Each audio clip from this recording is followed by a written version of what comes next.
నేను ఇవాళ చెప్పబోయేటటువంటి విషయం బయట ఉన్న గంగ ఎటువంటిదో ఇవాళ నేను చెప్పబోతున్న విషయం కూడా అంత పరమ పవిత్రమైనది. దీన్ని కేవలం విన్నంత మాత్రం చేత ఇందులో చెప్పబడేటటువంటి నామములు, ఇందులో చెప్పబడేటటువంటి శ్లోకములు, వీటిని కేవలం వింటే చాలు, అంత శక్తివంతములు కాక వీటిని ప్రతిరోజు ఇంటి దగ్గర చదువుకోగలిగినటువంటి సమర్థత ఉంటే ఇంకా దాని శక్తి అపారం. చూడండి, భగవంతుడు భక్తికి లొంగిపోతాడు.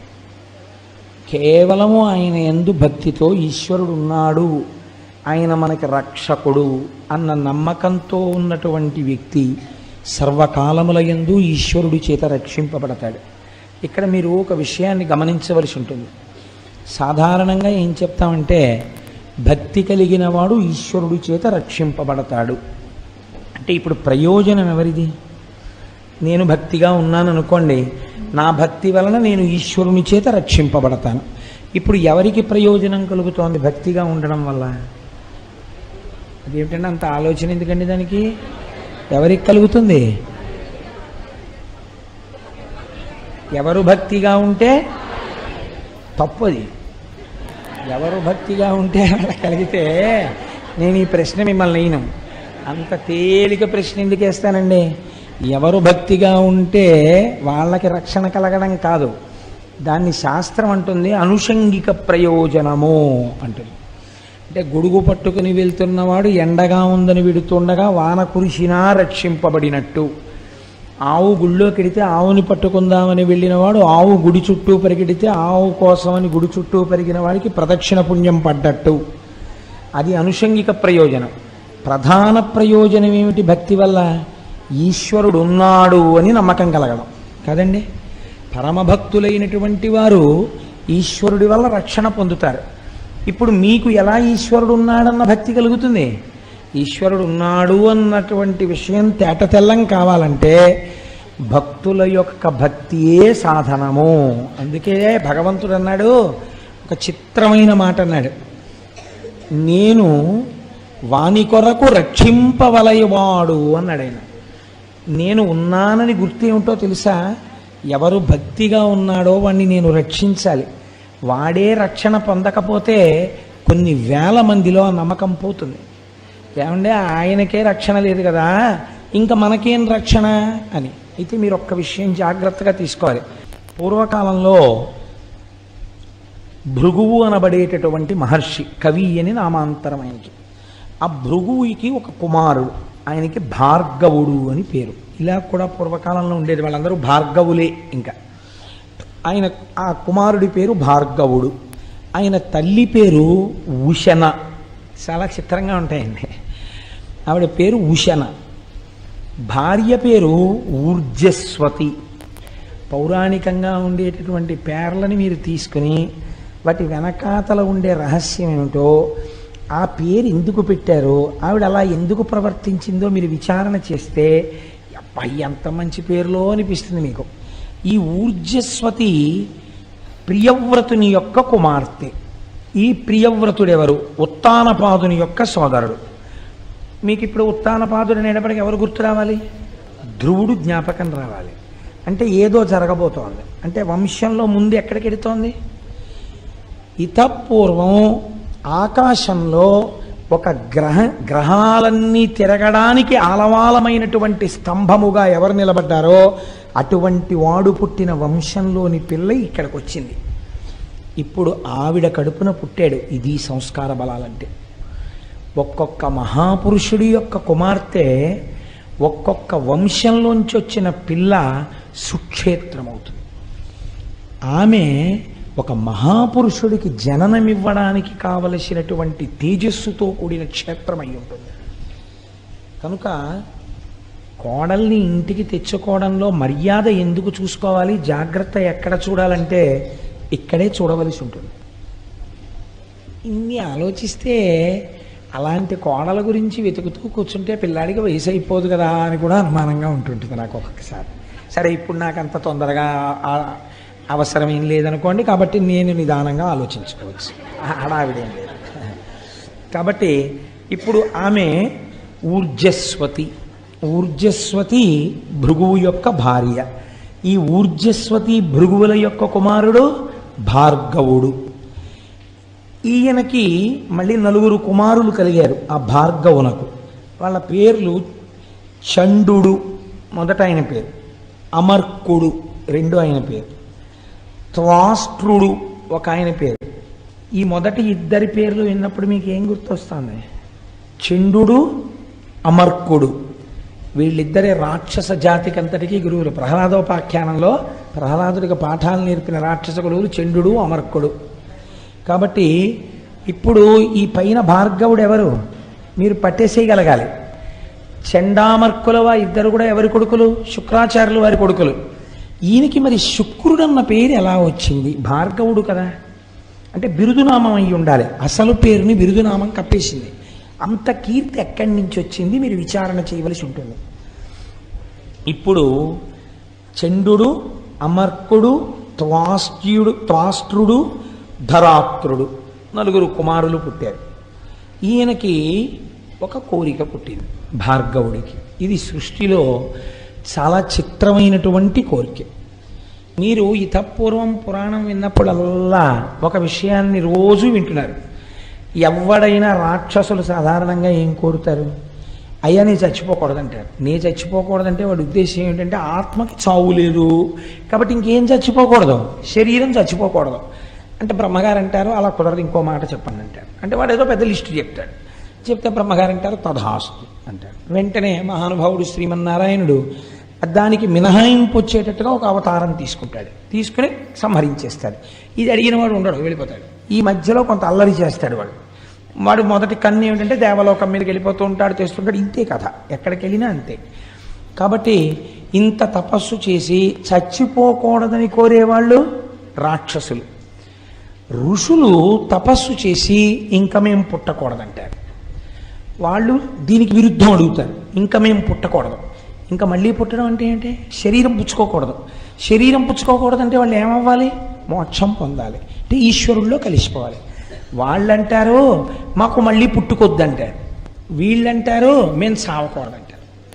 సావకూడదని అడిగిన వాళ్ళు చచ్చిపోతుంటారు, పుట్టకూడదని అడిగిన వాళ్ళు పుట్టకుండా అయిపోతూ ఉంటారు కదండి. నాకు చావు పుట్టుకలతో భయం లేదన్నవాడు కూడా చావు పుట్టుకకి అతీతంగానే వెళ్ళిపోతాడు. అది విచిత్రం. శంకరాచార్యులు వారు అలాగే అడిగారు. అయితే అది ఇంకా పెద్ద స్థాయి అలా అడగడం. అసలు నిజంగా మీరు ఆ స్థాయిల గురించి వింటుంటే ఇంకా గమ్మత్తుగా ఉంటుంది. కాబట్టి ఇప్పుడు ఈయన ఈ 2 కోవలకి చెందడి భార్గవుడు.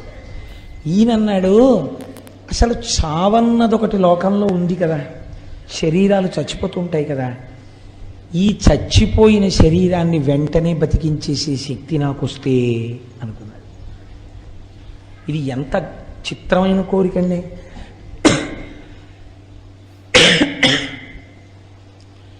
డాక్టర్ చదివే వాళ్ళు కూడా చచ్చిపోకుండా ఉంచేయడం కోసం మేము చదువుతున్నామని చెప్పరు.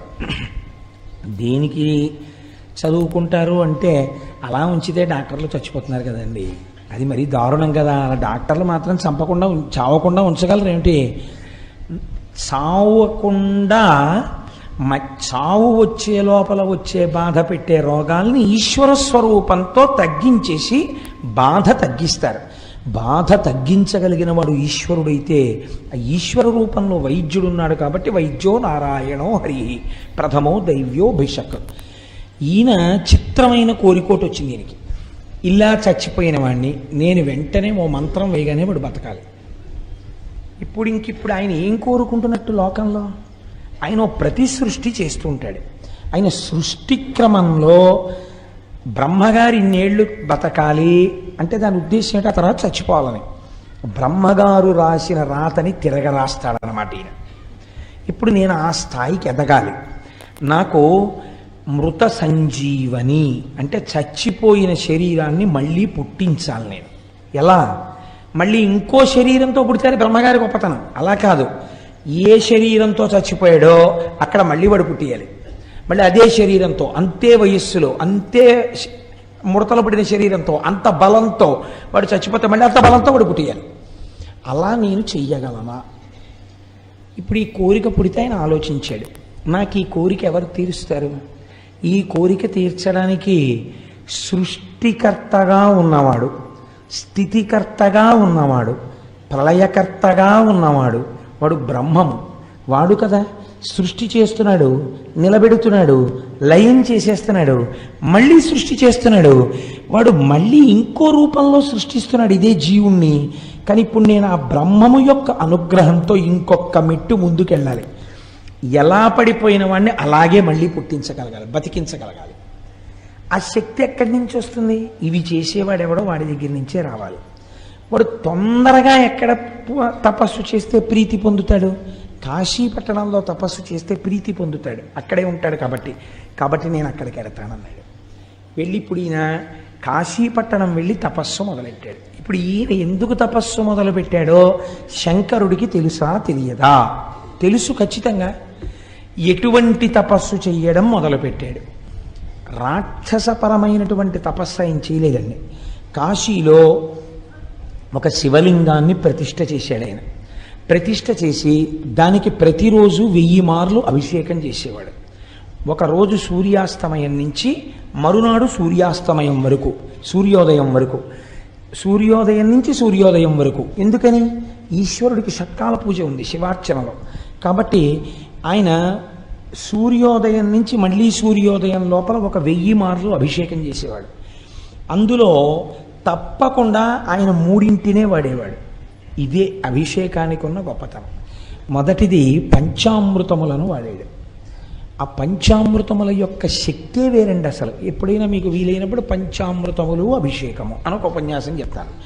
పంచామృతాలు వాడాడు. 2 శుద్ధ జలం వాడాడు. ఎందుకని? పంచామృతాలు వాడాడు అంటే శుద్ధ జలం వాడాడు అని అర్థం. అభిషేకం చేసేటప్పుడు ఒక పదార్థాన్ని వాడి రెండో పదార్థాన్ని శివలింగం మీద వెంటనే పోస్తే అది అపచారం.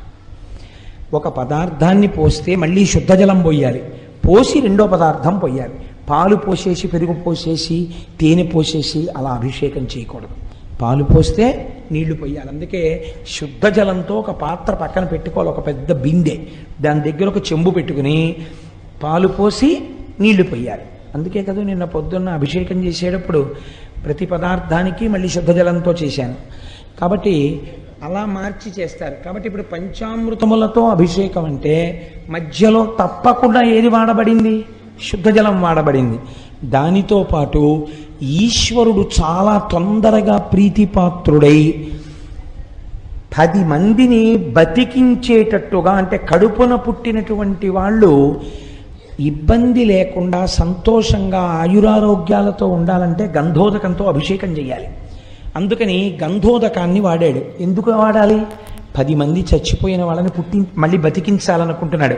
అప్పుడు వాళ్ళందరూ తనకి బిడ్డల పట్ల మళ్ళీ పుట్టిన వాళ్ళు, ఇప్పుడు ఇంత శక్తి కావాలి కాబట్టి గంధోదకం వాడాడు. ఎంత గమ్మత్తో చూడండి, ఇంత శాస్త్రీయమైన అభిషేకం చేశాడు. దీనికి ఆయనకి ఇంకొక వేరే వ్యాపకం లేదు. ఏమిటో తెలుసా అండి? ఈ 1000. మీరు ఇందులో ఒక పెద్ద రహస్యాన్ని కనిపెట్టండి.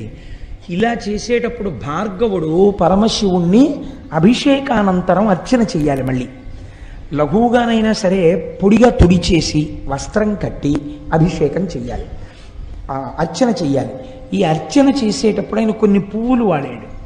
ఇందులో నేను మీకు చెప్తాను, మనకి బాగా అందుబాటులో ఉన్నప్పటికీ మనం ఎప్పుడూ పరమశివుణ్ణి అసలు వాటితో అర్చన చేయము. కారణమేమి? మనకి పౌరాణిక జ్ఞానము లేకపోవటయే. మనకి తెలీదు. ఎంతసేపు పళ్ళరసాలు తెస్తాం కానీ అసలు శివుడికి వీటితో చేస్తే తొందరగా ప్రీతిపాత్రుడవుతాడని మనకి తెలియదు. ఇప్పుడు వినండి ఆ జాబితా.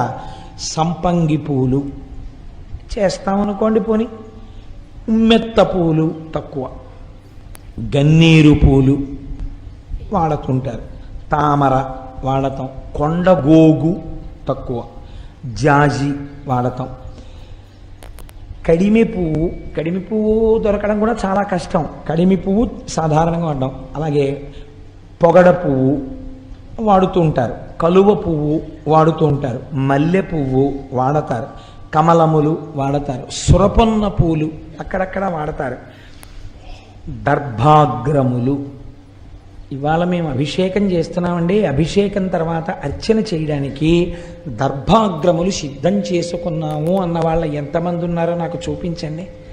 శివాభిషేకం చేసిన తరువాత కొత్త దర్భలు తీసుకొచ్చి వాటి తలుక చివుర్లు తుంపి ఒక ఆకులో వేసుకొని చక్కగా శివనామాలు చెప్తూ ఆ దర్భాగ్రములతో పూజ చేయాలి శంకరుడికి. ఎందుకు చెప్పండి అలా పూజ చేయడం?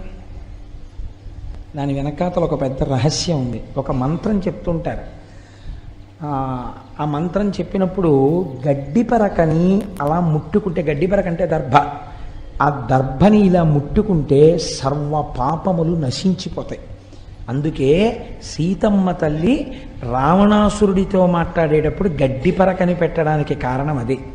పరపురుషుడు కామంతో చూస్తున్నవాడు రాక్షసుడు భర్త పక్కన లేనప్పుడు ఆయనతో మాట్లాడుతోంది కాబట్టి ఆ పాపం పోవడం కోసమని గడ్డిపరక పెట్టి మాట్లాడేది ఆవిడ. కాబట్టి దర్భాగ్రములు, మామిడి చిగుళ్ళు తీసుకొచ్చి శివలింగానికి పూజ చేయాలి. మామిడి చిగుళ్లతో పూజ చేశామండి. నాకు తెలిసి సభలో, నాకు తెలిసి ఉండొచ్చు మహాత్ములు, కానీ చాలా మార్లు దగ్గరగా ఇప్పటికే 100 మాటలు 200 మాటలు దాటిపోయిందేమో నాకు తెలిసి లక్షపత్రి పూజ చేస్తుంటారు. వెంకయ్యమ్మ గారు ఈ సభలో ఉన్నారా? దుర్వాంకురం అంటే దర్భల యొక్క చివుళ్ళు, దర్భలంత పెరిగిన వాటిని తెచ్చుకోలేకపోతే చక్కగా ఏ మలమూత్రములు విసర్జింపబడని చోట పెరిగినటువంటి గడ్డి యొక్క చివుర్లు లేదా గడ్డి, మనం విఘ్నేశ్వరుడికి పూజ చేస్తాం కదండి, అటువంటి దుర్వాంకురములు. ఎలా ఉండేవాడు అలా ఉంటేనే లోకానికి సంతోషంగా ఉంటుంది. ఇప్పుడు ఈ విశ్రాంతి ఎంత ప్రమాదం తెచ్చిందో ఓసారి చేతులు తీసి చూడన్నారు. ఆవిడ చేతులు తీసేటప్పటికి ఏమైందో తెలుసా అండి? సూర్యచంద్రౌచ నేత్రే వందే శంభుముమాపతిం సురగురుం వందే జగత్కారణం వందే పన్నగభూషణం మృగధరం వందే పశూనాం పతిం వందే సూర్య శశాంక వన్నినయనం. సూర్యుడు, చంద్రుడు, అగ్నిహోత్రము 3 కన్నులై ఉన్నాయి. ఇవి 3 శక్తి స్వరూపంతో అమ్మవారు పరాచికానికి మోస్తే సమస్త బ్రహ్మాండములు చీకటైపోయాయి. అన్ని ప్రాణులలో వేడి తగ్గిపోయింది, అంటే లయమైపోయే స్థితి వచ్చేసింది. ఇప్పుడు ఇది జరగకూడని ప్రళయ ప్రకృతి. ఇంత చీకటి ఒక భయంకరమైనటువంటి లయకార స్థితిలోకి వెళ్ళిపోయింది లోకం. ఇది ఎవ్వరు ఊహించనిది. ఈ కొట్టుమిట్టాడిపోతున్న స్థితిలో సమస్త బ్రహ్మాండములు చీకటిని పొంది అమ్మవారిలా చేతులు తీయగానే మళ్ళీ వెంటనే ప్రకాశించే. ఈలోగా హఠాత్తుగా జరిగిన ఈ సందర్భం ఒక ఉపాధి స్వరూపాన్ని పొందేసి శివచేష్టితముగా అంధకారం వలన పుట్టినవాడు కాబట్టి కళ్ళు లేకుండా నల్లటి పిల్లాడోడు పుట్టి ఏడుపు మొదలెట్టాడు. ఏడుపు మొదలుపెట్టి వాడు పర్వత సదృశ్యుడై అలా పెరిగిపోయి ఆకాశం అంతా అయిపోయి కనపడ్డ వాటిని తీసి నోట్లో పడేసుకుంటాడు. వీడెవరండో అంటే అమ్మవారు, నీ కొడుకే అన్నారు. అయ్య బాబోయ్, వీడు నా కొడుకేమిటండి అంది. నువ్వు కళ్ళు ముయ్యడం వల్ల పుట్టాడు కనుక వాడు నీకు నాకు కొడుకే. మనం ఎవరం? జగత పితరౌ వందే పార్వతీ పరమేశ్వరౌ. ఇప్పుడు వాడిని చంపేయడమో ఏదో చేయడానికి వీల్లేదు. ఏం చేయాలి? కాపాడాలి. కాబట్టి వాడిని పిలిచి, ఒరే నువ్వు అలా తినీకు మనుషుల్ని, వాళ్ళని అడవిలో తిరుగుతుండు అని అరణ్యానికి పంపించేశారు. ఈలోగా హిరణ్యకశిపులు మీకు తెలుసున్న వాళ్ళే. భగవంతుడు నేను ఎంచుకోకుండానే ఆయన వరుసక్రమాన్ని నిర్ణయించేశాడు. దీని తరువాత నువ్వు ఇది చెప్తే శ్రోతలకి తేలిగ్గా అర్థమైపోతుందని. మీరు భాగవతంలో హిరణ్యకశిపుల గురించి విన్నారు. హిరణ్యాక్షుడికి కొడుకులు లేకుండానే హిరణ్యకశిపుడికి కొడుకులు కలిగారు. వీడికి బాధ కలిగి కొడుకులు పుట్టట్లేదని శంకరుడు గురించి తపస్సు చేశాడు. శంకరుడు ప్రత్యక్షమయ్యాడు. ఏం కావాలని అడిగాడు. వాడబ్బో చాలా ధర్మం చెప్పాడు. ఇప్పుడు ఎన్నున్నా ఓ కొడుకు ఉండాలి కదండి, ఆ కొడుకు లేకపోతే సంతానం లేకపోతే తృప్తి ఉండదు కదా, నాకు ఓ కొడుకుని ఇప్పించండి అనేది. నీకు సరిపోయే కొడుకోడు పుట్టి పెరుగుతున్నాడు రోయ్, వాడు నా కొడుకే అనుకోవచ్చు, కాబట్టి నువ్వు వాడిని తీసుకెళ్ళి పెంచుకో. దత్తత ఇచ్చేశాడు. వాడు వీడిని తీసుకెళ్ళి పెంచుకున్నాడు. శివుడి కొడుకు కదా అని. ఎవరు వాడు? అంధకుడు, అంధకాసురుడయ్యాడు. వాడెందుకు సంతోషించాడు? ఋషులకి ఇస్తే వాళ్ళు తీసుకెళ్ళరు. ఇలాంటి వాడికి ఇస్తే అలాంటి వాడు బాగా కావాలి. అబ్బా భలే ఉన్నాడు రా, అంత ఎత్తు పెరిగిపోతాడు, అన్నీ తినేస్తాడు, ఇలాంటి కొడుకే ఉండాలి నాకని వాడు తీసుకెళ్ళాడు. పెంచుతున్నాడు. కానీ ఈలోగా తండ్రి అనుకోకుండా చచ్చిపోయాడు. అనుకోలేదు, ఆదివరాహమూర్తి వచ్చి వాడిని చంపవతల పారేశారు హిరణ్యాక్షం. పాపం వీడికి కళ్ళు లేవు, అంధుడు వీడు, అంధకాసురుడు, వాడి పేరే అంధకాసురుడు. 2 కళ్ళు లేవు, ఏమీ కనపడదు వాడికి, తినేస్తాడంతే వాడు తడుముకుని. కాబట్టి నీకు రాజ్యం ఇవ్వడానికి కుదరదు అన్నారు దాయాదులు. మాకు కన్ను లేదనే కదా మీరు రాజ్యం ఇవ్వనంటున్నారు, నేను చతుర్ముఖ బ్రహ్మగారి గురించి తపస్సు చేసి కన్ను తెచ్చుకుంటానన్నాడు వాడు. అని వాడు వెళ్ళి తపస్సు మొదలెట్టాడు. తపస్సు మొదలెడితే తపస్సే చతుర్ముఖ బ్రహ్మగారు ప్రత్యక్షమయ్యారు. ఏం కావాలరా నాయనా నీకని అడిగారు. అడిగితే వాడెంత చిత్రమైన వాడో చూడండి, నాకు 2 కావాలన్నాడు. ఏమిటి 2 అన్నారు ఆయన. నాకు కళ్ళు లేవు, రాజ్యం ఇవ్వాలంటున్నారు, నాకు కన్ను ఈ లోకాన్ని చూడ్డానికి అన్నాడు. ఇస్తున్నాను అన్నాడు. రెండోది ఏమిటి అన్నాడు. నాకు పుట్టుకతోనే గొప్ప బలం ఉంది, లోకాన్ని పీడించగలిగిన బలం. ఆ బలంతో నేను లోకాలన్నింటినీ గెలవాలి ఈ కంటితో చూస్తూ. కానీ ఈ శరీరం చచ్చిపోకూడదు ఇంకా అంటే బ్రహ్మగారు అన్నారు, ఇది ఒకటి కుదరదు, నా జ్యూరిస్డిక్షన్లో లేదు, నీ ముందు ఇంత ఇలా చాలామంది అడిగారు, ఇంకో మాట చెప్పు, నువ్వే చెప్పు ఎవరి చేతిలో చచ్చిపోతావు అన్నాడు. అంటే వాడు కాసేపు ఆలోచించి వాడు అన్నాడు, అయితే నేను అడుగుతాను, బాగా వినండి. ఉత్తమ జాతి, మధ్యమ జాతి, కనిష్ట జాతి స్త్రీల యందు ఉండేటటువంటి లక్షణములు అన్నీ కూడా ఏ తల్లి నుండి ప్రసరిస్తున్నాయో, ఏ తల్లి భూతకాలమునందు, భవిష్యత్ కాలమునందు, వర్తమాన కాలమునందు, ఈ కాలములకు ముందు కాలములకు వెనక కూడా ఉంటుందో, ఏ తల్లి మహాసౌందర్య రాశి అయినప్పటికీ మనస్సు చేత వాచికముగా కాయికముగా అనుభవించాలన్న ఆలోచన రావడమే పాపహేతువో, ఏ తల్లిని లోకమంతా జగదంబ అని పిలుస్తుందో ఆ తల్లిని పొందాలన్న కోరిక నాకు పుట్టినప్పుడు నేను చచ్చిపోవాలన్నాడు వాడు. అంటే వాడి అసలు అలాంటి కోరికే కోరకూడదు కదండి. అదేం వెర్రి కోరిక. కొన్ని తప్పు మాటలు మాట్లాడుతుంటారు తెలిసో తెలియకో. మీరు చూడండి, లోకంలో ఒక పొరపాటు మాట ఒకటి ఉంటుంది. ఏంటంటే, నీకు ఎలాంటి భార్య కావాలి అని అడిగారు అనుకోండి, మా అమ్మలాంటి భార్య కావాలంటారు. నేను విన్నాను కొంతమంది దగ్గర. ఇది అంధక ప్రవృత్తి. అసలు అలా ఉపమానాలు వేయకూడదు. మా అమ్మగారు లాంటి పెళ్ళం కావాలంటే నాకు అనకూడదు. నువ్వు పొగుడుతున్నాను అనుకుంటున్నావు, అసలు ఆ భావన రాకూడదు. భార్య యందు భావన వేరు, నేను సభాముఖంగా చెప్పక్కర్లేదు. తల్లి యందు భావన వేరు. రెండిటిని పోల్చకూడదు, తల్లిని భార్యని. మీరు చక్కగా వినయ విధేయతలతో మా నాన్నగారిని మా అమ్మగారు ఎలా అనువర్తిస్తుంటారో అనువర్తించుట యందు అటువంటి వినయ బుద్ధి కలిగినటువంటి భార్యని మా అమ్మ తప్పకుండా నిర్ణయించగలదు, మా నాన్నగారు.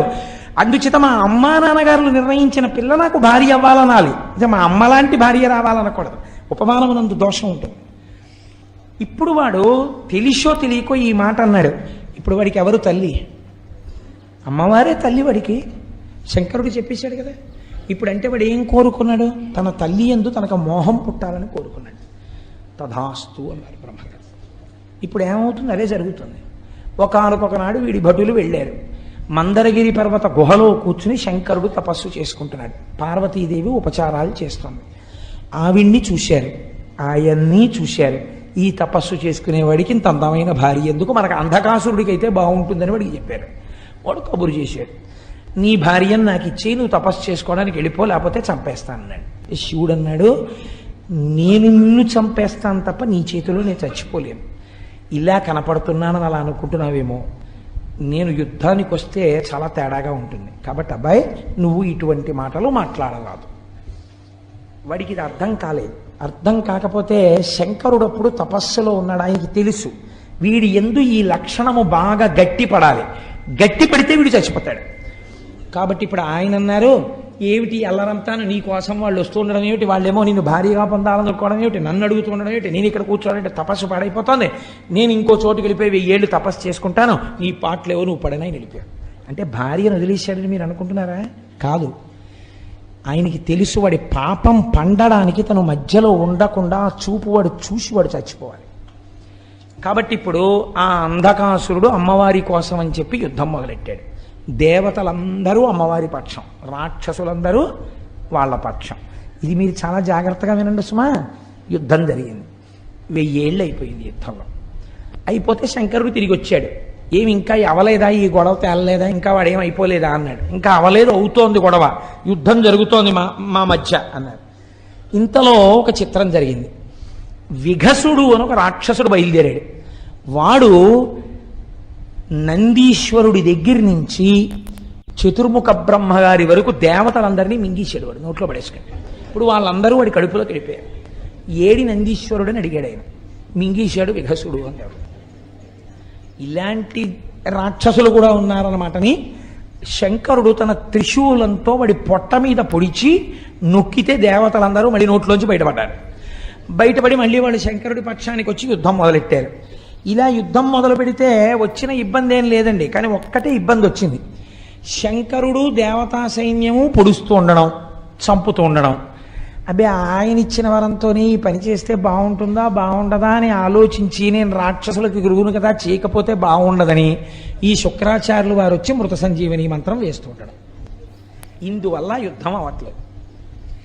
ఎంతమందిని చంపినా మళ్ళీ తెల్లవారేటప్పటికి అటెండెన్స్ రిజిస్టర్లో అన్ని పేర్లు ఉంటున్నాయి. మళ్ళీ వచ్చేస్తున్నారు యుద్ధానికి. పురే వీళ్ళందరినీ నేను చంపేశాం కదరా, మళ్ళీ వచ్చేస్తున్నారు ఏమిట్రా అంటే, దర్శనం చేసుకున్న వాళ్ళే మళ్ళీ దర్శనానికి వచ్చేస్తున్నారేమోనయ్యా, ఇంతమంది ఉన్నారు ఏమిటన్నారు మన స్వామి గారు. అలా ఇదేమిటి ఇలా వచ్చేస్తున్నారు, విషయం ఏమిటన్నాడు తెలియనట్టు శంకరుడు. అంటే కింకరుడు అన్నాడు ఆయన దగ్గర ఉన్నవాడు, శుక్రాచార్యుల వారికి మీరు ఉపదేశం చేసేసారు కదా మహానుభావ, ఆయన మళ్ళీ బతికించేస్తున్నాడు. ఎక్కడున్నాడు శుక్రుడు అన్నాడు. అదిగో అక్కడ పర్ణశాల వేసుకుని శరీరాలను అక్కడికి పట్టుకెడతారు, మంత్రం చెప్తుంటారు, వాళ్ళు లేచి వచ్చేస్తుంటారు. ఇదే ప్రక్రియ. అందుకని ఇలా వెళ్ళి ప్రసాదం పుచ్చుకొచ్చేసినట్టు ఈ భౌతికాయాలు తీసుకుని అక్కడికి ఎడతారు. ఆయన ఇలా అంటాడు, మళ్ళీ లేచి వెళ్ళిపోతుంటారు, పరిగెడుతుంటారు, వాళ్ళు యుద్ధానికి వచ్చేస్తుంటారు. అందులో వాళ్ళకి భయం లేదు అసలు చావని. అందుకని వాళ్ళు దరదరా వచ్చేస్తుంటారు, యుద్ధం చేస్తుంటారు, చచ్చిపోతుంటారు, శరీరాలు పట్టుకెళ్తుంటారు, మళ్ళీ తీసుకొస్తుంటారు. ఇదే పెద్ద ఆట కింద ఉంది వాళ్ళకి. ఈశ్వర మీరు ఇచ్చిన విద్య, ఓహో నేనిచ్చిన విద్య శుక్రాచార్యుడు నాకే ఇబ్బంది కల్పిస్తున్నాడు అన్నమాట. శుక్రుణ్ణి పట్టి ఇక్కడికి తెండాను. దేవతలు వెళ్ళి శుక్రుణ్ణి పట్టి తీసుకొచ్చారు. శంకరుడు ఇప్పుడు శుక్రాచార్యుల వారు బయట ఉంటే ప్రమాదం, మృత సంజీవని వేసేస్తున్నాడు అందరికీ. ఎక్కడ దాచాలని చూసి ఎక్కడ దాచినా రాక్షసులు వెతికి తెచ్చుకుంటారు. అలా చేత్తో పట్టుకుని తీసుకుని నోట్లో పడేసుకుని గుడుక్కుని మింగేశాడు. ఇప్పుడు శుక్రాచార్యుల వారు శంకరుడి కడుపులోకి వెళ్ళిపోయి గర్భవాసం చేస్తున్నాడు. ఇది విచిత్రం. చిత్రం ఏమిటో ఎక్కడండి ఇది? నీ వరం నీకు బరువు అవుతుంది ఒకనాడు, కాబట్టి నువ్వు నా గర్భవాసం చేయవలసి ఉంటుంది. ఇప్పుడు ఆ కడుపులోకి వెళ్ళాడు. కడుపులోకి వెళ్ళి శుక్రాచార్యుల వారు తిరుగుతున్నాడు శివుడి కడుపులో. చూస్తుంటే బయట ఏమున్నాయో అన్నీ అక్కడే కనపడుతున్నాయి. అన్నీ కనపడుతున్నాయి, కానీ తను ముట్టుకోవడానికి ఉపదేశాలు చేయడానికి వీలేం కుదరదు అక్కడ. అన్నీ శివుడిలో ఉన్నాయని ఏ స్తోత్రం చేశానో అది నేను చూస్తున్నాను అని పొంగిపోయాడు శుక్రాచార్యుల వారు. పొంగిపోయాడు, కానీ బయట రాక్షసులు ఏమవుతున్నారు, ఒక్కొక్కడు చచ్చిపోతున్నాడు. ఆ చచ్చిపోవడాన్ని శివుడి కడుపులో చూస్తున్నాడు. ఆఖరికి అందరూ చచ్చిపోయారు. చనిపోయిన తర్వాత అంధకాసురుడు మిగిలాడు. ఇప్పుడు శంకరుడు ఏం చేశాడంటే వాడి త్రిశూలం పెట్టి గుచ్చాడు. ఇలాగా ఎండిపోయిన ఆకులు ఇలా గుచ్చి తీస్తుంటారు చూడండి, అలా కింద పడిపోయిన వాడికి త్రిశూలం గుచ్చాడు. చంపలేదు, చంపకుండా ఆ త్రిశూలాన్ని ఇలా పైకెత్తాడు.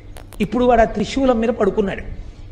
పడుకుని ఇలా శంకరుడు త్రిశూలం పట్టు కూర్చున్నాడు. కూర్చుంటే పైనుంచి చేతులు చాపి ఆయన జటాజూటాన్ని పీకుతున్నాడు. అలా కొన్నాళ్ళు యుద్ధం జరిగింది. యుద్ధం కాదు, శంకరుడేం దానికి ప్రతీకారం చేయలేదు. అలా వాడు శంకరుడి జటాజూటం వంక కొన్నాళ్ళు అలా చూస్తూ ఉన్నాడు. చూస్తూ ఉండిపోయిన తర్వాత ఒక ఆశ్చర్యకరమైనటువంటి విషయము ద్యోతకమైంది. ఈ కంటితో ఉన్న కంటితో ఇన్నాళ్ల నుంచి దేన్ని చూసి ఇవన్నీ అనుభవైక వేద్యములు అనుకుంటున్నాడో, త్రిశూలమునకు గుచ్చుకుని ఉండిపోయిన తరువాత వాడికి వీళ్ళు నా తల్లిదండ్రులు, లోకమునకే తల్లిదండ్రులు, నేను ఎంత పాపపు కోరిక కోరాను, నా పాపం ఎలా నిష్కృతవుతుందని అప్పుడు వాడు శంకరుడు యొక్క 108 నామములు చెప్పాడు. 108 నామములు చెప్పిన తర్వాత శంకరుడు త్రిశూలాన్ని కిందకి దింపి ఇలా అన్నాడు. వాడు ఊడి కింద పడ్డాడు. కింద పడి వాడు కన్నీరు వరదలై కారుతుండగా పార్వతీ పరమేశ్వరుల పాదాల మీద పడ్డాడు. అయ్యా, ఈ కంటితో చూస్తున్నది సత్యం అనుకోవడం తప్పైపోయింది. అందుకని ఒక తప్పు కోరిక కోరాను. ఈ త్రిశూలం మీద పడుకున్నాక నాకు అసలు విషయం అర్థమైంది. నా తప్పు మన్నించి నన్ను కరుణించమని అడిగాడు. నిన్ను ప్రమథగణాలలో ఒక గణాధిపతిగా తీసుకుంటున్నానని శంకరుడు గణాధిపతిగా తీసుకున్నాడు. అంధకాసురుడు శంకరుడికి కింకరుడైపోయి భక్తితో బతికేశాడు. ఆ 108 నామాలు పరమశక్తివంతం. దీని వెనకాతల ఉండే రహస్యం ఏమిటో మీకు నేను చెప్తాను కొద్దిసేపట్లో. మీరు కంగారు పడకండి. కనీసం నేను ఆ 108 నామములు మీకు చెప్పకపోతే నేను కించిత్తు దోషం చేసిన వాడిని అవుతానేమో అని నాకు అనిపించి నేను ఆ 108 నామాలు మీకు చూపించడం కోసం అని చెప్పి తీసుకొచ్చాను. మీరు ఒక్కసారి విందురు. కానీ నేను తింగరవాడిని ఇందులో పెట్టాను, అక్కడ పెట్టాను.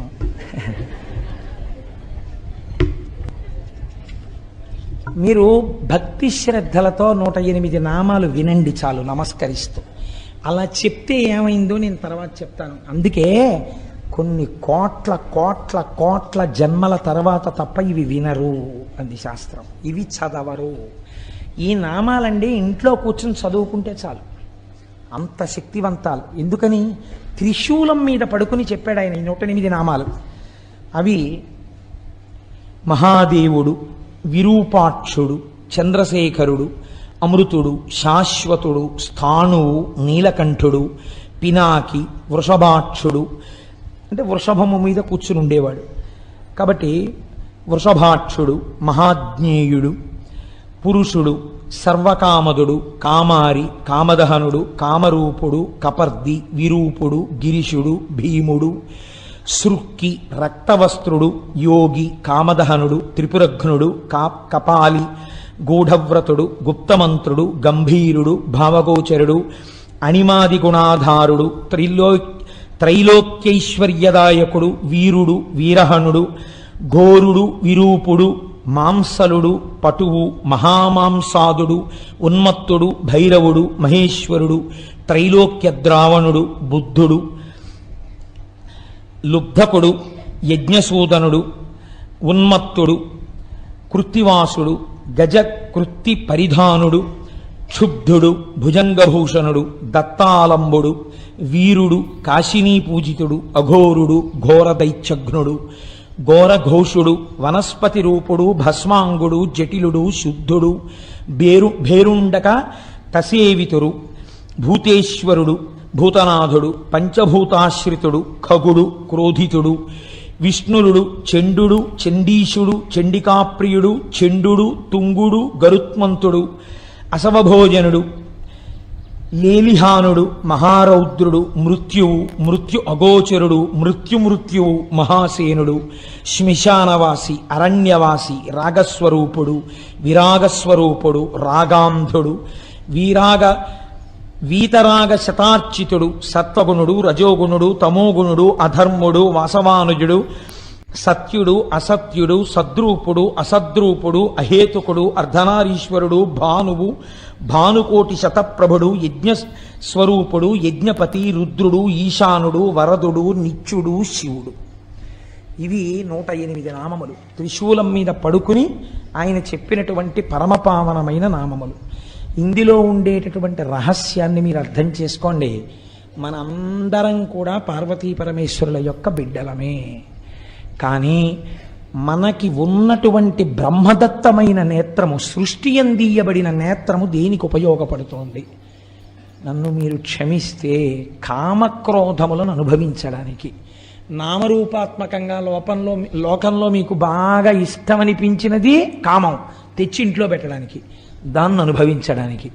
అది అనుభవైక వేద్యము కాలేదు అనుకున్నా, వేరొకడికి దక్కుతోందన్నా క్రోధం వచ్చి వ్యగ్రతతో ప్రవర్తించడానికి. పేపర్లు తీస్తే అవే కదండి తెల్లారితే. కాబట్టి ఇటువంటి కామక్రోధములకు ఆ కన్ను పనికొస్తోంది. దాని వలన మీరు ఉపయోగమును పొందలేకపోతున్నారు. ఈ కన్ను త్రిగుణములలో తిప్పుతోంది. అందుచేత ఎటువంటి స్థితిని పొందుతున్నాం మనం అంటే, కామమునకు వశులమై హద్దులేని స్థితిని పొందడమే ఆయన అడిగినటువంటి వరం. కాబట్టి ఇప్పుడు దీని వలన ఏది వస్తుంది? మృత్యు వస్తుంది, మళ్ళీ పుట్టుకొస్తుంది. పుట్టుక మృత్యువు లేని స్థితి రాదు. కానీ ఈ కన్ను ఈశ్వరుణ్ణి చూడ్డానికి ఎప్పుడు పనికొచ్చింది? త్రిశూలం మీద పడుకుంటే పనికొచ్చింది. త్రిశూలం అనగా ఏమి అంటే సత్వ రజస్తమోగుణాతీతమైన స్థితి. సత్వం అంటే కొంతసేపు సంతోషంగా ఉండడం, రజోగుణం అంటే పరిగెడుతూ ఉండడం, ఏదో సంపాదించాలి, ఏదో తీసుకొచ్చేయాలి, ఆ వస్తువు తీసుకొచ్చేయాలి, కోరికతో ఉండడం. తమోగుణం అంటే కోపంగా ఉండడం, పడుకుంటూ ఉండడం, నిద్రపోతూ ఉండడం, అలసత్వం, బుద్ధిజాడ్యం, ఇవన్నీ తమోగుణం. మనం ఈ మూడింట్లోనే తిరుగుతాం. కాసేపు సంతోషంగా ఉన్నట్టుంటాం, టికెట్లు ఇస్తున్నారు, కౌంటర్ తీశారనేటప్పటికీ ఎగబడిపోతాం, ఓ లైన్లో కూడా నిల్చాం. అప్పుడు మనని రజోగుణ ప్రకోపం, అక్కడే దెబ్బలాడుకోవడం తమోగుణ ప్రకోపం. ఆ తర్వాత మై కట్టుకుని ఎవరో అరిస్తే లైన్లో నించోవడం సత్వగుణం. కాబట్టి ఏమైంది? నిన్న దెబ్బలాడుకున్న వాళ్ళే మర్నాడు పూజకు పట్టుపంచ కట్టుకుని వచ్చి ఎంతో భక్తి ప్రపత్తులతో పూజ చేస్తాడు. ఏమనుకోవాలి? సత్వగుణం. మీరు కావలసిన కోరిక కోరుకోండి అని అనడమే భయం. నీ పాదముల యందు అచంచలమైన భక్తి నిమ్మనడం, ఏదో కోరికలు కోరుతాడు. రజోగుణం. ఈ మూడు గుణములలో తిరగకుండా మూడు గుణములకు ఆధారమైనటువంటి నిర్గుణం ఒకటి ఉన్నదే, అది శుద్ధ సత్వమును కూడా దాటిన స్థితి, అది త్రిశూలం. శంకరానుగ్రహంగా త్రిశూలం మీకు తగలాలి. ఈశ్వరుడు అనుగ్రహించాడు, తగిలించాడు. తగిలించి పైన పెట్టాడు, దృష్టికోణం మారిపోయింది. ఆ కంటితోనే చూస్తున్నాడు, కానీ ఇప్పుడు ఎలా కనపడ్డారు? తల్లిదండ్రులుగా కనపడ్డారు. వాళ్ళని చేరడాన్ని కోరుకున్నాడు, అంతే. ఇప్పుడు ప్రమథగణాలలో కింకరుడు అయిపోయాడు. ఇప్పుడు మరి శుక్రాచార్యుల వారి పరిస్థితి ఏమిటి? ఆయన లోపల కూర్చున్నారు గర్భంలో, యుద్ధం అయిపోయింది, చూస్తున్నారు. అన్ని చక్కగా లైవ్ టెలికాస్ట్ టీవీలో చూసినట్టు చూస్తున్నారు. ఓర్నాయనో, నేను ఎవరి కోసం అందరినీ బతికించానో ఆ అంధకాసురుడు శివుడు ప్రమథగణాల్లోకి వెళ్ళిపోయాడు. ఇప్పుడు యుద్ధం లేదేం లేదు, బయటంతా ప్రశాంతం. ప్రారంభమైనప్పుడు ఎంత వానో, ఉపన్యాసం అయిపోయేటప్పటికి అంత తగ్గిపోయినట్టు, కథా ప్రారంభంలో ఎంత అల్లరో కథ చివరికి అంత ప్రశాంతం అయిపోయింది. నేను మాత్రం కడుపులో ఉండిపోయాను. ఎలా? ఇప్పుడు ఆయనకి ఇబ్బంది పట్టుకొచ్చింది. ఇబ్బంది పుట్టుకుంటే ఆయన ఒక చిత్రమైనటువంటి పని చేశాడు. ఇప్పుడు శివగర్భమునందు వాసము చేసి శివగర్భములో తిరిగి తిరిగి ఆ కడుపులోంచి బయటికి రావాలనుకున్నాడు. బయటికి రావాలని ఆయన ఒక గొప్ప స్తోత్రం చేశారండి శుక్రాచార్యుల వారు. శాస్త్రం అంటుంది, ఈ స్తోత్రం చదివిన, ఈ స్తోత్రం విన్నా అటువంటి వాళ్ళందరూ ఈ జన్మలో మళ్ళీ శంకరుణ్ణే చేరుతారు అని చెప్పింది. కాబట్టి అంత పరమ పవిత్రమైనటువంటి స్తోత్రము. మీరు ఆ స్తోత్రాన్ని అవధరించండి. ఆయన లోపల కూర్చుని రకరకాల తత్వానుసంధానంతో శంకరుణ్ణి పిలిచాడు పేర్లతో. ఆయన అన్నాడు, ఓం నమస్తే దేవేశాయ. ఎవరైనా ఎదురుగుండా కూర్చుని చేస్తారు, ఈయన ఎక్కడ చేస్తున్నాడు? ఆయన కడుపులోనే కూర్చుని చేస్తున్నాడు, ఆయనకి వినపడతాడు. ఓం నమస్తే దేవేశాయ సురాసుర నమస్కృతాయ భూత భవ్య మహాదేవాయ హరిత పింగళ లోచనాయ బలాయ బుద్ధిరూపిణే వైయాఘ్రవసనచ్ఛదాయ ఆరణేయాయ త్రైలోక్య ప్రభవే ఈశ్వరాయ హరాయ హరినేత్రాయ యుగాంతకారణాయానలాయ గణేశాయ లోకపాలాయ మహాభుజాయ మహాహస్తాయ శూలినే మహాదంస్త్రినే కాలాయ మహేశ్వరాయ అవ్యయాయ కాలరూపిణే నీలగ్రీవాయ మహోదరాయ గణాధ్యక్షాయ సర్వాత్మనే సర్వభావనాయ సర్వగాయ మృత్యుహంత్రే పారియాత్ర సువ్రతాయ బ్రహ్మచారిణే వేదాంతగాయ తపోంతగాయ పశుపతయే వ్యంగాయ శూలపాణయే వృషకేతవే హరయే జటినే శిఖండినే లకుటినే మహాయశసే భూతేశ్వరాయ గుహావాసినే వీణాపణనతాలవతే అమరాయ దర్శనీయాయ బాలసూర్య నిభాయ శ్మశానవాసినే భగవతే ఉమాపతయే అరిందమాయ భగస్యాక్షిపాతినే. శ్మశానవాసినే అంటే గుర్తుపెట్టుకోండి, ఈ లోకమంతా ప్రాణులన్నీ భస్మైపోతే కదండి ఉంది, అందుకని లోకమంతా మహాశ్మశానమే, అది దాని అర్థం. అంతటా శివుడు నిండి ఉన్నాడని, అంతేగాని శ్మశానంలో కూర్చున్నాడని కాదు దాని అర్థం. ఒకవేళ ఉన్న అందరూ వదిలి వెళ్ళిపోయే చోట ఆయన ఒక్కడే ఉన్నాడు మనకి స్వాగతం చెప్పి కౌగిలించుకోవడానికి. కాబట్టి శ్మశానవాసిని భగవతే ఉమాపతయే అరిందమాయ భగస్యాక్షిపాతిని పూష్టో దశనాశనాయ క్రూర కర్తకాయ పాశహస్తాయ ప్రళయకాలాయ ఉల్కాముఖయాగ్నికేతవే మునయే దీప్తాయ నిశాంతపతయే ఉన్మయతే జనకాయ చతుర్థకాయ లోకసత్తామయాయ వామదేవాయ వాగ్దాక్షిణ్యాయ వామతో భిక్షవే భిక్షురూపిణే జటినే స్వయం జటిలాయ శక్రహస్త ప్రతిస్తంభకాయ వసూనాం స్తంభకాయ క్రతవే క్రతుకరాయ కాలాయ మేధావినే మధుకరాయ చలాయ వానస్పత్యాయ వాజసనేతి సమాశ్రయ పూజితాయ జగద్ధాత్రే జగత్కర్త్రే పురుషాయ శాశ్వతాయ ధ్రువాయ ధర్మాధ్యక్షాయ త్రివర్త్యమనే భూతభావనాయ త్రినేత్రాయ బహురూపాయ సూర్యాయుత సమప్రభాయ దేవాయ సర్వతూర్య నినాదినే సర్వబాధా విమోచనాయ బంధనాయ సర్వధారిణే ధర్మోత్తమాయ పుష్పదంతయాపి భాగాయ ముఖాయ సర్వహరాయ హిరణ్యస్రవసే ద్వారిణే భీమాయ భీమపరాక్రమాయ ఓం నమో నమో నమో నమో నమస్తే నమః అని శంకరుడి కడుపులో కూర్చుని శంకరుణ్ణి ఉద్దేశించి స్తోత్రం చేశాడు. శంకరుడు ఎంత ప్రీతి పొందాడంటేట, ఒక్కొక్క నాడు తండ్రికి కొడుకు ఇబ్బందికరంగా పరిణమిస్తాడు. అయినా నువ్వు నా కుమారుడవి, నిన్ను నా గర్భవాసం చేయించాను, హద్దు లేకుండా వరాన్ని ఉపయోగించడం ఎంత ప్రమాదానికి వెడుతుందో తెలుసుకున్నావు కదా. దీనివల్లే కదండి తర్వాత కచదేవయానులది కూడా వచ్చింది. మళ్ళీని ఆఖరికి ఎక్కడికి వెళ్ళిపోయింది శుక్రాచార్యుల వారి కథ. ఆయన శిష్యుణ్ణి కాల్చి బూది చేసి బతికిస్తాడేమోనని ఆయనతో తాగించేశారు. మళ్ళీ కూతురు కోసం ఆ కచుణ్ణి బతికించవలసి వస్తే కడుపులో ఉన్నటువంటి వాడికి ఉపదేశం చేసి బయటికి వచ్చాక నేను చచ్చిపోతాను రా, మళ్ళీ నువ్వు నన్ను బతికించని చెప్పవలసి వచ్చింది. కోరరాని కోరికలు కోరి తెచ్చుకుంటే బరువై కూర్చుంటాయి. కాబట్టి అయినా రక్షణ పొందాడంటే దేనివల్ల తెలుసా అండి? శివకుమారుడిగా బతకడం వల్ల. కాబట్టి ఇప్పుడు శంకరుడు అన్నాడు ఈ స్తోత్రానికి మెచ్చుకుని, నిన్ను నా కుమారుడిగా బయటికి తెప్పిస్తాను. సాధారణంగా లోకమునందు ఒక పురుషుని యొక్క తేజస్సు హృదయస్థానము నుండి కదిలి కుమారుడిగా మారడానికి ఆ తేజస్సు వెడుతుంది. కాబట్టి నువ్వు కూడా అలాగే కదిలి అటువంటి మూత్రావయవము నుంచి బయటపడేదవుగాక అని శుక్రకణం ఎట్నుంచి వస్తుందో అటువైపు నుంచే బయటపడేటట్టుగా విసర్జించాడు.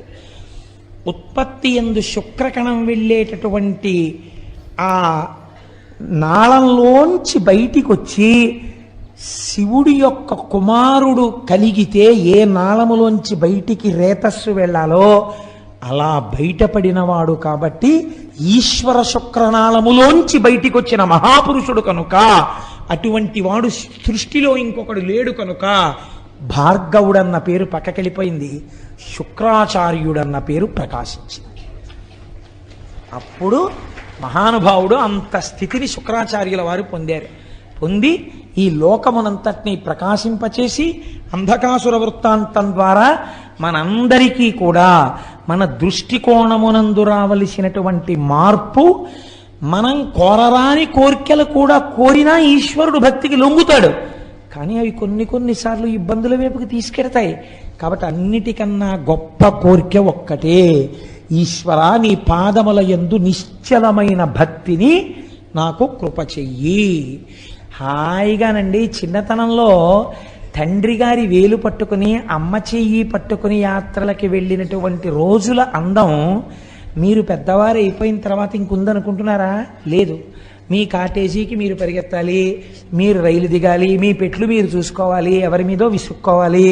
మీరు రైల్లో ఆడుకుంటుంటే ఏ డోర్ దగ్గరికి వెళ్ళిపోతారో అని నాన్నగారు వెనకాలే వచ్చి పట్టుకుని తీసుకెళ్ళి కూర్చోపెట్టి ఒళ్ళో కూర్చోపెట్టుకుని అమ్మ కూర్చోపెట్టుకుని ఆ కావలసింది మళ్ళీ పిల్లాడ ఆరోగ్యం పాడవుతుందని వేడి పాలు కొని ఆ పాలు పట్టించి బిస్కెట్లు పెట్టి హోటల్లో ఏడుస్తూ కూర్చున్న వాడికి అన్నం పెట్టి వాడికి తలనీలాలు ఒళ్ళో కూర్చోబెట్టుకుని బుర్ర పట్టుకుని జాగ్రత్త అంటూ తలనీలాలు ఇప్పించి హాయిగా మీరు ఆడుకుంటుంటే అమ్మా నాన్న మిమ్మల్ని కాపాడుకుంటుంటే మీకు బాధ ఏముందండి?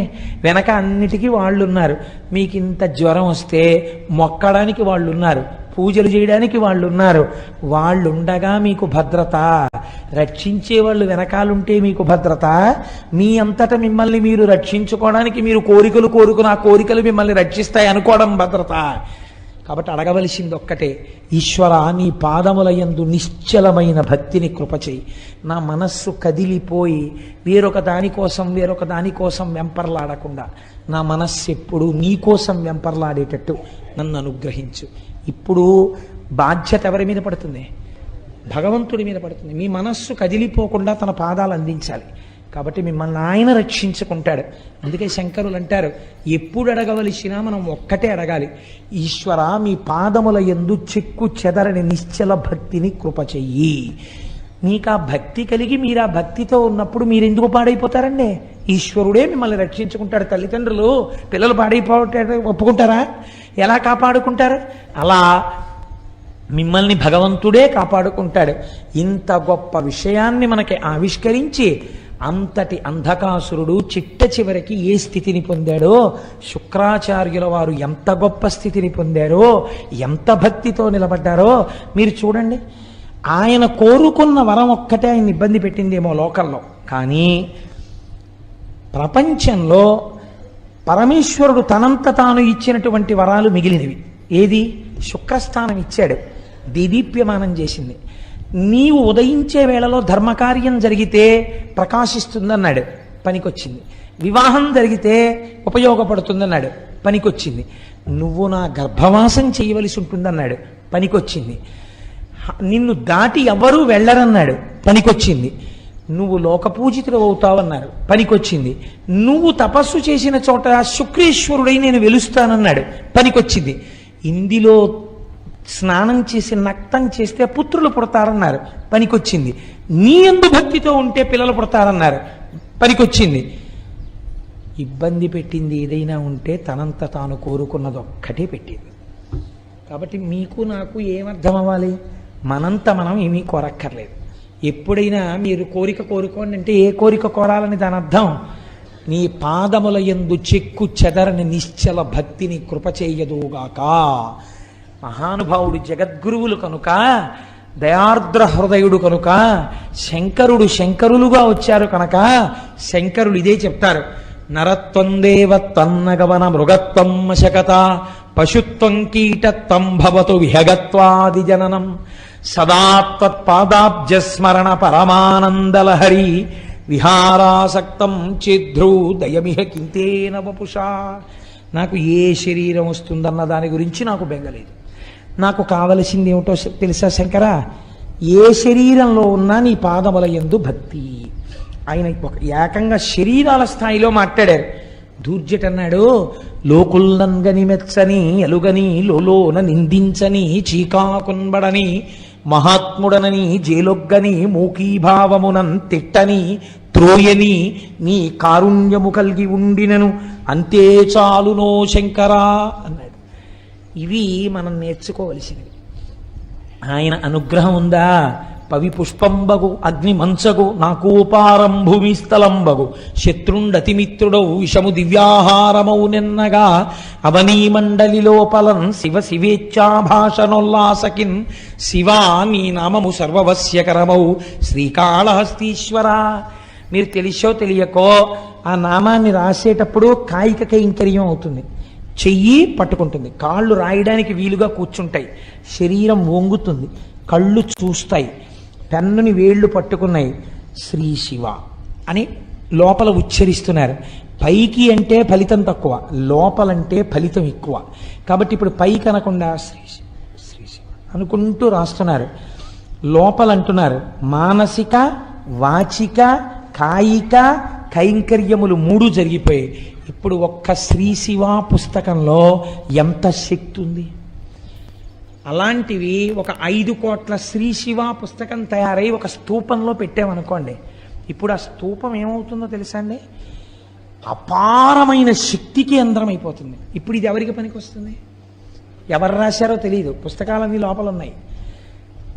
ఊళ్ళో ఎవరికైనా ఇబ్బంది వచ్చిందనుకోండి, వెళ్ళి ఆ శివస్తూపం చుట్టూ ప్రదక్షిణం చేస్తారు. శక్తికి ఒక లక్షణం ఉంటుంది, అది ప్రసరణం జరుగుతుంది. ఇప్పుడు విద్యుత్ ఉందనుకోండి, పరిగెడుతుంది ప్రవాహం. ఇప్పుడు ఆ లోపల ఉన్న శక్తి పైకి తరంగముల కింద వ్యాప్తి చెంది ఉంటుంది. మీరు ఆ తరంగములలోకి వచ్చి నిలబడి తిరుగుతున్నారనుకోండి, ఏ ఆలోచన చేస్తే మీకు ఆ కష్టం పోతుందో అలా కష్టం పోయే శక్తి అందులోంచి మీ మనస్సులోకి ప్రవేశించి ఆ నిర్ణయం వేపకు బుద్ధిని మారుస్తుంది. కాబట్టి ఊళ్ళో ఉన్న వాళ్ళని రక్షించుకోవడానికి పరమాత్మ పేరు రాసి స్తూపం కట్టుకోవాలి కదా. రామనామం ఎంత గొప్పదో శివనామము అంతే గొప్పది. శివుడు రాముడని రెండు లేవుగా, ఇప్పుడేగా విన్నారు మీరు. మహానుభావుడు చేసినటువంటి స్తోత్రం. ఆ శుక్రాచార్యుల వారు గరుత్మంతుడవు కూడా నువ్వే అని చెప్పారు. ఉన్నది ఒక్కటే పదార్థం. ఈనాడు మనకి నామం రాసే అవకాశం వచ్చింది, రాశాం. ఈశ్వరుడు అటువంటి ప్రచోదనం ఇచ్చాడు. మళ్ళీ ఎప్పుడైనా మనకు అవకాశం వస్తే రామకోటి కూడా రాసి రామనామాలకు స్తూపం కడదాం. మనకి రామనామం మీద పరమ ప్రీతి. రామనామం అంటే పొంగిపోతాం. మనకేం శివనామమే రాయాలి, రామనామం రాయకూడదని మనకేమి భేషజాలు లేవు. ఇవాళ ఈశ్వరుడు మనకు ఆ ప్రచోదనం ఇచ్చాడు, శివనామం రాస్తున్నాం. రేపు ఈశ్వరుడు మళ్ళీ ప్రచోదనం ఇస్తే ఈ స్తూపం కాదండి రామనామ స్తూపం కూడా కడదామండి అని మీ అందరూ సంతోషపడ్డారనుకోండి. నిన్న ఎందరో ప్రాంగణంలో కూర్చుని శ్రీ శివ రాస్తుంటే ఎంత సంతోషించానో నేను. ఎంత చక్కగా వీళ్ళందరూ ఆ పుస్తకాన్ని టైం వేస్ట్ అవ్వకుండా ఎలా రాసుకుంటున్నారా అనిపించింది. చక్కగా పుస్తకాలన్నీ స్తూపంలో వేస్తాం. ఇవాళ ఈశ్వరుడు ఆలోచన ఇచ్చాడు. ఏమో ఒకనాటికి ఈ దేవాలయ ప్రాంగణం ఎక్కడెక్కడ కోరికలు తీరని వాళ్ళు కాకినాడ వెళ్ళి అయ్యప్ప స్వామి గుడి ప్రాంగణంలో రామకోటి స్తూపం, శివకోటి స్తూపం, కృష్ణకోటి స్తూపం, అంబాకోటి స్తూపం, అన్ని స్తూపాలు ఉన్న ఏకైక దేవాలయం కాకినాడ అయ్యప్ప గుడి. వెళ్ళి ప్రదక్షిణాలు చెయ్యండి అని పిల్లల్ని పంపుతారేమో. పంపి పిల్లలు కూడా ప్రదక్షిణాలు చేసి శివస్తూపానికి, శక్తి స్తూపానికి, రామస్తూపానికి ప్రదక్షిణం చేసి వచ్చి పెళ్లిపీటల మీద కూర్చోండని, లేకపోతే పసుపు బట్టలు కట్టుకోగానే ఇక్కడికి తీసుకొచ్చి స్తూపాలకి ప్రదక్షిణాలు చేసే రోజులు దగ్గరలో ఉన్నాయేమో. ఎంతమంది పసుపు బట్టలతో రావాలో ఈ గుడికి రాబోయే కాలంలో. కనుక మనందరం వినడం, చక్కగా దాన్ని ఆచరణలో పెట్టుకోవడం. మీరు విన్నారు కదా ఇప్పుడు శివానుగ్రహం అంటే ఎలా ఉంటుందో, శుక్రుడు ఏ స్థాయికి వెళ్ళగలిగాడు. అంధకాసురుడు సావవలసిన వాడు ప్రమదగణాల్లోకి వెళ్ళిపోయాడు. అది ఏ దృష్టికోణం మారడం వల్ల అటువంటి శాశ్వతత్వాన్ని పొందాడో అది మనం గ్రహించవలసినటువంటి నీతి. గ్రహించి ఆచరణాత్మకం చేసుకున్న నాడు మనం ధన్యులం అవుతాం. మనకి అటువంటి శక్తి ఈశ్వరుడి నిర్హేతుక కృపా కటాక్ష వీక్షణముల చేత ఆయన మనకిచ్చి రక్షించుగాక అని ప్రార్థన చేస్తూ రేపటి రోజున కూడా ఒక మహోత్కృష్టమైనటువంటి విషయాన్ని ఆవిష్కరించే ప్రయత్నం చేస్తాను. మంగళాశాసనపరై మదాచార్య పురోగమై సర్వైశ్చ పూర్వైరాచార్యై సత్కృతాయాస్తు మంగళం.